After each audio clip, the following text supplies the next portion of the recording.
Should the Terps have been more active in the transfer portal? You are Locked On Terps, your daily podcast on the Maryland Terps. Part of the Locked On Podcast Network, your team every day. What's up, everyone? I'm Tre Moore, video content creator for 247 Sports and InsideMarylandSports.com, and host of Locked On Terps, part of the Locked On Podcast Network, your team every day. So thank you for making us part of your day. And today I want to talk about the transfer portal, and I think that Maryland football not using the portal a ton could hurt the Terps in the future part of the season. The transfer portal has completely transformed college football, and it seems to be the talk of every offseason. It seems to be the talk of even during the season, all the stuff with the NIL money and all those different things that's been going on with college football.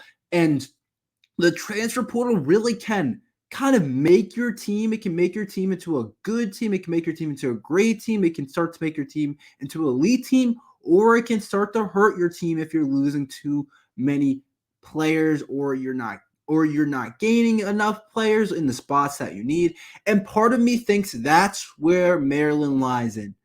The funny part about Maryland football this year is that we were one of the few programs that didn't really have anybody leave through the portal. We really didn't have anyone leave through the portal in the last couple of weeks, which is pretty amazing. At the beginning of the offseason, we did have some guys leave, but like Jay-Sean Barham went to Michigan, and that definitely hurts. And then we had some other impact players for sure. Corey Dyches leaving, a couple of players in our secondary going to NC State. But those two guys in the secondary. Corey Coley, wasn't a starter quite. He was kind of an interesting player, but we did lose some guys before. But we haven't lost anybody in the last couple of weeks in the portal, and we were one of the few schools that haven't lost any players in the transfer portal in the last couple of weeks, and it was pretty amazing. I was like, wow. Like that's a pretty cool little stat that we haven't really lost anybody. And I said it speaks volumes to our program. People want to be here, but I also thought that's because people think they can win jobs. And I'm not saying that's a good or a bad thing, but people believe that there's room for them to win the job. There's room for them to compete. And I think that's a good spot to be as a program, but I think that can also potentially be a little bit scary. That means we're not, this might be, I don't know if a lot of people agree with this take, but that means that if nobody transfers and everybody, then that means a lot of people feel as if they are in this program that they have a chance to play.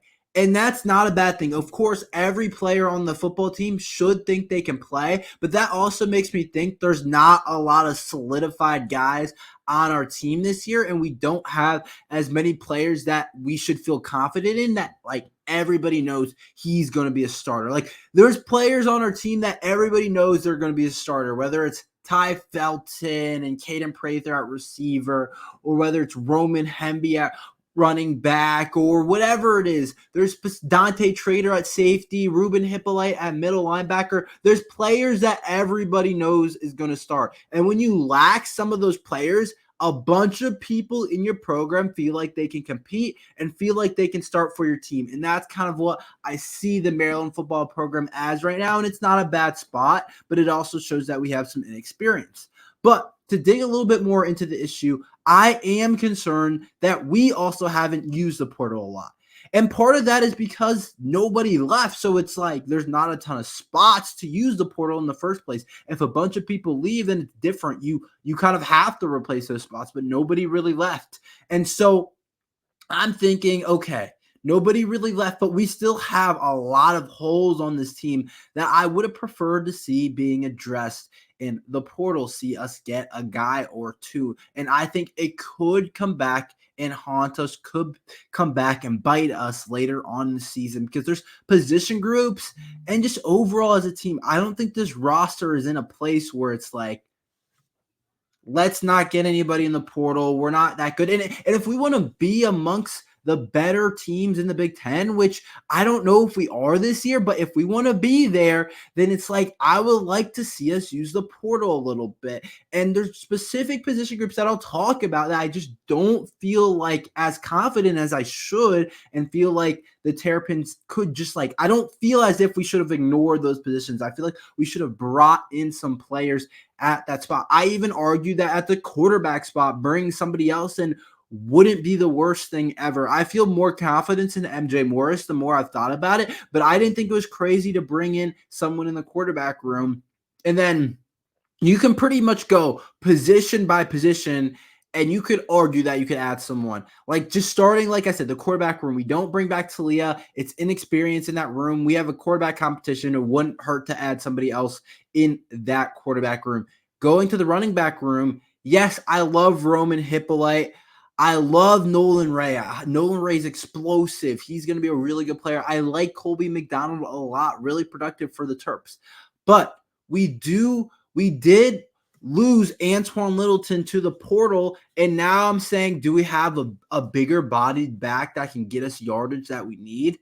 Maybe in short yardage. And Antoine Littleton wasn't great a lot of last year, but he was good in short yardage situations. And so I'm starting to think, do we have that guy in our running back room that can do that? Just short yardage, goal line type of runs. I don't know. Maybe adding someone in the portal like that. Receiver room, go down the receiver room. It's like Kaden Prather and Ty Felton. Yes, those two guys are really good players, but it's like there's not a whole lot else in that room that's experienced that has done a lot. We like Octavian Smith. We like Shalik Knotts. We like Ryan Manning. We like some other players in that room, but it's like no one else has been productive. And Maryland's like to pass the ball the last couple of years, and they like working 3, 4, 5 receivers in there. And so I'm saying, do we need another guy that's productive, maybe to operate the inside, the slot? I don't know.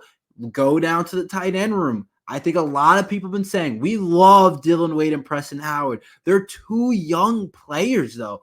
Are they going to be good enough? Are they going to be experienced enough to make enough plays? And we really do think they're playmakers. But at the end of the day, those guys aren't blockers. And that's a big part of it as well. We might need somebody in that tight end room that can block, somebody that's like a bigger body in that room. Dylan Wade and Preston Howard, I think of more as receiving threats down the field. And I know Preston Howard did some of that, but it's like, could we use someone in that tight end room that's a blocker that can really help in short yardage, similar to what I'm saying about the short yardage back? And then as well as in the goal line, sometimes you need a tight end that can block, and just getting the run game going overall, it can help to have a run blocking tight end. Offensive line, everybody knows that you can't really have enough of those guys up front, whether it's a depth pieces, but we also 5 new starters, and I don't know how it's coming together completely. That's for sure one of the positions that we could add to get either more depth or get someone that could potentially be a starter. Whatever it is, you definitely could add someone to that offensive line. So I just went through every position group on the offensive side of the ball. I didn't even get to the defense side of the ball. I went through every position in the offensive side of the ball, and I said you probably could add someone here, with the exception of maybe quarterback, but quarterback might be our biggest question mark. But we have 3 guys competing for the job, so maybe you feel confident in that. And so I'm going through every single position group on the offensive and defensive side of the ball. Besides, I would say safety. Besides safety, I would say I would like to see I wouldn't be mad at all to see somebody else in that room. Cornerback room, 2 new starters on the outside. I don't think it would be a bad idea to bring in somebody else. And so the fact that nobody left, you would think helps us. You would think is good for us. But sometimes it's not bad to get rid of those guys that are just on their last string, that don't really want to be part of the program, that are kind of done with the Maryland football program. Sometimes it's not bad to get rid of those guys because they need new starts. And then, of course, Maryland football can just get a guy that wants to be part of the program and get a position that they need, instead of a player that maybe wasn't going to play. And nobody's really going to say that to you. They're going to say, it's great that we kept everybody. It's great that everybody's there. It's great. It's amazing. We bring everybody's in the building. Coach Loxley did a really good job. But I'm going to tell you that it could hurt us that nobody left, because that means we didn't really feel the need. We didn't really have the spots to use the portal. And I'm saying there's literally every single position group besides safety that you could add to this group. And even safety, hear me out. I wouldn't mind adding another player because Glendon Miller can go play the slot again. And then I feel a little bit better about our cornerback room, which is also very sketch right now. And so I'm looking at it and it's like every position group really, I feel like can use somebody else. And so I'm going to be looking down the road, and I don't know if we're a super deep football team this year. I don't know if we're super deep. And you know what happens in football? There's always a ton of injuries. There's always a ton of weird kind of things that go on during the season where players can't play in specific games, injuries, suspensions, personal reasons, whatever it is, you're going to have some of that. And it's like, did you use the portal well enough to have enough depth? And sure, that player might not be a top line, all Big Ten type of player, but that guy's good enough to fill the starting role for a couple of games. And I'm saying that we could look back. There could be a couple injuries on the offensive line. There could be maybe an injury at receiver. And I hope that does not happen. Of course, I hope that doesn't happen, but you never know. And you're looking at it and you're saying, this guy that we're having to put in is really struggling up there, and I don't love him in that spot. So I think it's an interesting topic. I think that I do like that we kept everyone, but I do think there's another side definitely to be talked about from the fact that we kept everybody everybody on the roster, excuse me. And so I do think that we could have used the portal more, and I wish we could have picked up a couple players for more depth and more maybe solidified starters on this Maryland team. I'm going to guess our top 5 receiving leaders in order next year for Maryland football. I will talk about that after this ad from LinkedIn. These days, new potential hires can feel like high-stakes wagers for your small business. You want to be 100% certain that you have access to the best qualified candidates available. That's why you have to check out LinkedIn Jobs. LinkedIn Jobs help find the right people for your team faster and for free. A lot of people need jobs right now, and if you want to find someone amazing for your company, LinkedIn Jobs helps you find the qualified candidates you want to talk to faster. So post your job for free at linkedin.com/lockedoncollege. That's linkedin.com/lockedoncollege to post your job for free. Terms and conditions apply. So I wanted to do this today. I think it's an interesting little segment. I want to rank our top 5 not receivers, but players that are going to lead Maryland in receiving this year. I don't know why. I feel like kind of a tongue twister because I don't want to say top 5 receivers because it's not my top 5 receivers on Maryland football. It's just anybody on this team. So I'm talking running backs, tight ends, receivers, anybody on this team that is going to potentially be a leading receiver. So I'm going to rank my top 5 receivers. I'm going to start at number 1 because it's kind of hard to go start at number 5 and kind of fill it in. So I'm going to start at number 1. And it's interesting. I don't think it's a guarantee our number 1 wide receiver is. I think we have 2 guys that potentially could fit that mold. And I'm pretty confident. I'm as confident as pretty much any other position group that these 2 guys are going to show up for Maryland football. I'm more concerned if the quarterback room is going to be able to get these guys the ball, but I'm confident in these 2 guys to be able to play well, play at a high level, and that is Kaden Prather and Ty Felton. But my number 1, I'm supposed to go in order. I did it kind of wrong, but my number 1 guy that I think will lead Maryland in receiving last year is Ty Felton. I think Ty Felton is different. I think he figured something out last year that was like, okay, I'm faster, I'm 6'1", I'm super talented, I can run routes at a pretty high level, I can do some really cool things as a player that a lot of people can't do. And I think Ty Felton figured that out. And I think in the past, he's been just more of a talent than a guy that had put everything together. And I saw last year a player that had started to put everything together and that still has a lot of room to get better, still has a lot of room to get more targets. And I think he gets more targets this year. Some people think he's going to be a 1,000-yard receiver. In my opinion, that all depends on the quarterback and probably MJ Morris. In my opinion, I think he's definitely going to be the quarterback, but some people disagree with me.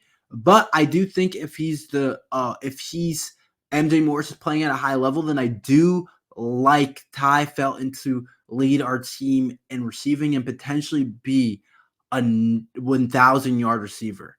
Let me know what you guys think. Make sure you guys drop your own list down below. But let's get into number 2. And it's the other guy that I said could push Ty Felton. I really don't know. Kaden Prather and Ty Felton, it could just depend on who MJ Morris kind of likes more. But I chose Ty Felton because of his speed and his downfield ability. But the thing is, Kaden Prather has a ton of deep threat ability too because of his 6'4" frame. He's not quite as explosive, not quite as fast, but his 6'4" frame allows him to go up and get it. And we saw that numerous times last year. I mean, the one that's kind of in my head, I have 2 in my head against 2 of the best teams probably played last year. I would say Ohio State when he made that one-hand touchdown grab to start the game. And I'm thinking, we're going to pull off the upset after, we go up 6-0. And I'm also thinking the Michigan one where Talia throws it down the field to him, and he makes an amazing grab over the Michigan defender. I want to say it's over Will Johnson, who's supposed to be the truth and the first-round pick next year for Michigan, but I would have to check that. But he made a lot of different plays down the field, and I think that will continue. And his 6'4" ability, and he's just an overall good player for Maryland football, and I expect him to be second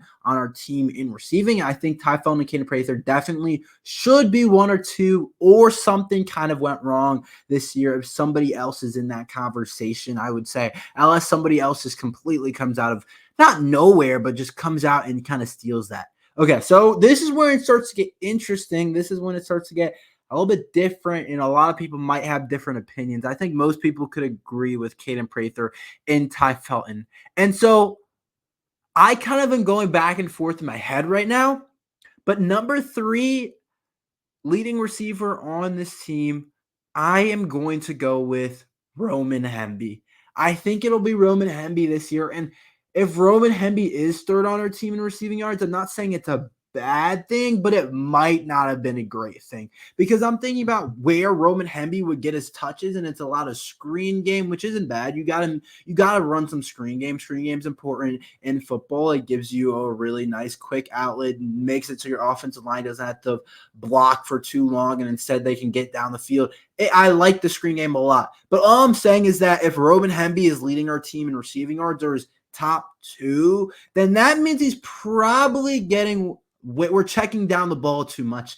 That's my argument. That could be wrong. He could just have an insane year as a receiver.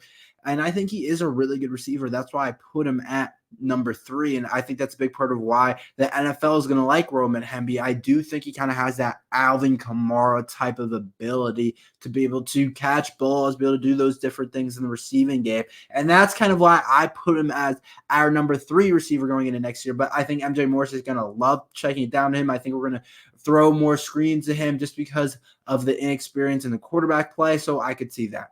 My number 4 player in receiving yards for Maryland football. This could be interesting take, but what I've been hearing out of this spring ball and everything, I'm going Dylan Wade. I think that Dylan Wade could overtake Preston Howard a little bit for receiving. I think they both play a ton, but I think Dylan Wade's going to be number 1 in that tight end room. I've just seen too much. I've heard too much good stuff about Dylan Wade to think that he's not going to have some type of season that's really surprising to everyone else that's not me and other Maryland fans that kind of understand him and have heard. I think he's going to have the potential to be a top 3 receiver on this team. I think he has potential to be one of the better receiving tight ends in the Big Ten. The way Coach Loxley's talking about him, the way I saw him in the spring game on that one catch that he had from MJ Morris, this kid is going to be special. I really do believe that. I really do think that he's going to be a really good player for Maryland football, and I like what he's about. Number 5, it's interesting because there's a couple players that I want to put in there. I think Preston Howard has a chance to even overtake Dylan Wade in terms of in that room. But number 5, I'm going to go Octavian Smith. I think Octavian Smith has a good year, and I think we're looking at him as next year as one of our best returning receivers. I think he has that downfield ability like Ty Felton, like Kaden Prather. People are saying Ty Felton's the fastest on the team, but I have It's hard for me to believe it's not Octavian Smith. I know Ty Felton's got some wheels, but it's hard for me to believe it's not Octavian Smith and his explosive ability. They're just going to try and get him the ball. That's a guy you just get the ball in his hands, let him do his thing after the catch. But I really do like his game. I think he's the leader to kind of operate the slot and be our third receiver. And I think that he has the chance to be number 5. Let's move on to some college football 25 talk with the Maryland Terrapins. I'm going to discuss what I think our running back room rating should be. I'm going to talk about our top 3-4 running backs and where I think they should be rated on college football 25, because college football 25 is coming. And I think you guys seem to like when I talk about it, and you guys usually comment on it. And I'm going to keep talking about what I think the ratings are. Like I said, with the wide receiver receiving rankings, let me know what you guys think our running back room rating should be. First, I'll just overall rank the room. If they had like a category where it's like overall running back rating, I would probably give us, compared to a lot of Big Ten teams, like Penn State, probably their running back room would be probably like a 97. I would say that running back room is really good, and there's other really good running back rooms. Ohio State might be better than Penn State. With they got the kid from Ole Miss, and then they also have Travion Henderson. Their overall rating might be like a 98, to be honest, in that running back room. But Maryland, I would say we're probably about an 80. I do like our running backs. I said it yesterday. I talked about it. But where would I actually rate them? It's interesting because I think Roman Hemby, I said he could be our top-rated player on the EA Sports new college football 25 game. I would not be surprised if he was, but he also probably isn't. There's a bunch of other players as well that you could probably pick. So he's probably not like going to be, but I think he'll be definitely top 4 or 5. And so I'm thinking Roman Hemby as a player, I would probably give him, going into red shirt junior year, I would probably give him an 84. I think I'd give Roman Hemby an 84. I think an 83 is a touch too low because of what he brings to the team. And the reason I think I would give him an 84 is that receiving talent. I just talked about it. I think that kind of pushes him over the edge in terms of the rating. And an 84 is a really solid player on college football 25. It's not like a Heisman candidate, but it's a decent player on the game. Definitely a usable player. And for the Maryland football team, where they're going to disrespect a lot of our players, don't be surprised at all if you see pretty low rankings. Roman Hemby could be one of the guys that get like a solid rating for sure. So I think an 84 for him isn't a bad number at all for him. I think that's not a bad spot to be. And that's kind of where I would put him as a player. Now, they're going to get disrespectful with the other players in our running back room, but here's my thought process. These guys are going to surprise a lot of people, and their ratings should go up. I don't know if they're going to update the ratings throughout the year. I don't really know that. That's not up to me. But if they are to update the rankings, I think these guys' ratings will go up. Starting with Colby McDonald. Last year, if they just look at his in terms of his stats, like his average yards per carry, Colby McDonald might be a 95. But they're not going to do that, obviously. He's not the starter. He's not that type of talent. I love Colby McDonald, but he's not 95 in the game. But I think that he's underrated for sure in the Big Ten and just on the Maryland team. I scream and give him more carries. He's playing so well. But I'm going to say Colby McDonald's a 75. I think 75 is fair for Colby McDonald. He's been around. He might not give you the fastest guy. He might. And the thing is, this is the thing about Colby McDonald. A lot of the traits that he's giving you, they won't really show up much on the game. I think his vision should be high. I think his really good vision. I also think his receiving, he can definitely receive out the backfield. But I don't know if he's an elite type of athlete in terms of speed, agility, those type of things. And those are the type of thing that makes your ratings high on the game. So I would give him about a 75, but I do think it can go up. And then Nolan Wright hasn't proved it, so he has to be like a 60-something. They're gonna put him in the 60s because he hasn't proved it. But if they saw him play in the spring game, if they're really paying attention, his speed and agility, like I talked about, and acceleration should be pretty high. But I don't know if they're gonna do that for Nolan Wright. I do think he deserves a pretty high in that rate, in that position or that rating. position, but in that rating group, but I doubt that they give it to him. But I do think he deserves that. And some of the other guys I'm gonna have to see play more. I'm really unsure of exactly how good some of the other guys in that room are, but I do think that the overall room would hover around an 80 if they do that. But I don't think that's how they do things. But I do think that's what the room should hover around. That's all we have for today. Thank you for listening to Locked On Terps. Make sure you like and subscribe. We're here every day talking Maryland football and basketball. So thank you for listening to Locked On Terps.